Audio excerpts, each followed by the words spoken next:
প্রিয় দর্শক, আসসালামু আলাইকুম। আমরা যদি বাংলাদেশের ধর্মভিত্তিক রাজনৈতিক দলগুলোর দিকে তাকাই তাহলে দেখতে পাবো এই সমস্ত রাজনৈতিক দলগুলোর মধ্যে দুইটি ধারা রয়েছে। একটি হচ্ছে কওমি ধারা আর অপরটি হচ্ছে আলিয়া ধারা। কওমি ধারার মধ্যে যে সমস্ত রাজনৈতিক দল রয়েছে তার মধ্যে অন্যতম হচ্ছে ইসলামী আন্দোলন বাংলাদেশ, বাংলাদেশ খেলাফত মজলিস এবং ইসলামী ঐক্য জোট সহ অপরাপর ধর্মভিত্তিক রাজনৈতিক দলগুলো।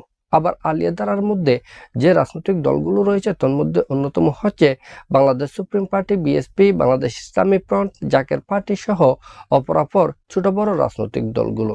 তবে এক্ষেত্রে যে বিষয়টি লক্ষণীয় সেটি হচ্ছে এই দুটি ধারারই দুটি বৃহৎ অরাজনৈতিক সংগঠন রয়েছে।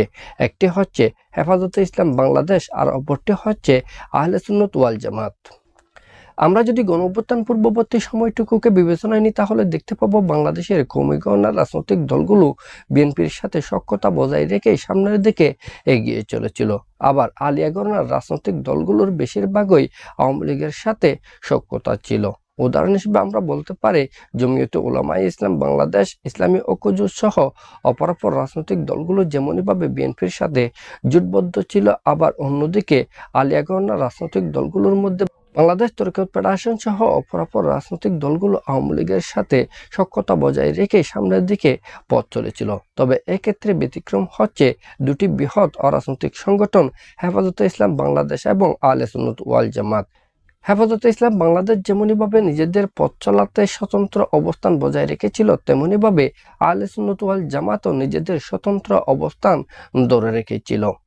তবে আগামী জাতীয় সংসদ নির্বাচনকে সামনে রেখে বাংলাদেশের রাজনীতিতে রাজনৈতিক দলগুলোর মধ্যে নতুন করে পোলারাইজেশন হচ্ছে।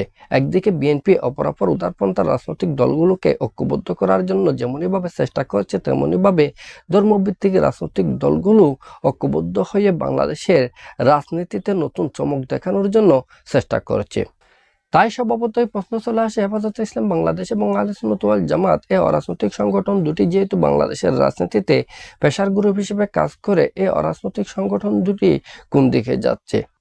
আর এই প্রশ্নটিও চলে আসে যে দীর্ঘদিন ধরে যেহেতু কওমি গণনার রাজনৈতিক দলগুলোর বেশিরভাগ রাজনৈতিক দল বিএনপির সাথে সমঝোতায় ছিল, বিএনপির সাথে জুটে ছিল, সেহেতু এই রাজনৈতিক দলগুলোকে বিএনপি সামনের দিনগুলোতে পাবে কিনা, নাকি নতুন করে বিএনপি বন্ধু খুঁজতে শুরু করবে?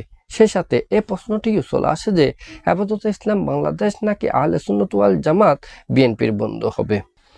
এই প্রশ্নটির উত্তর পাওয়ার জন্য আমাদেরকে আরো কিছুদিন অপেক্ষা করতে হবে। আমাদের পরবর্তী ভিডিও পাওয়ার জন্য আমাদের এই চ্যানেলটি সাবস্ক্রাইব করবেন। সবাইকে ধন্যবাদ। আসসালামু আলাইকুম।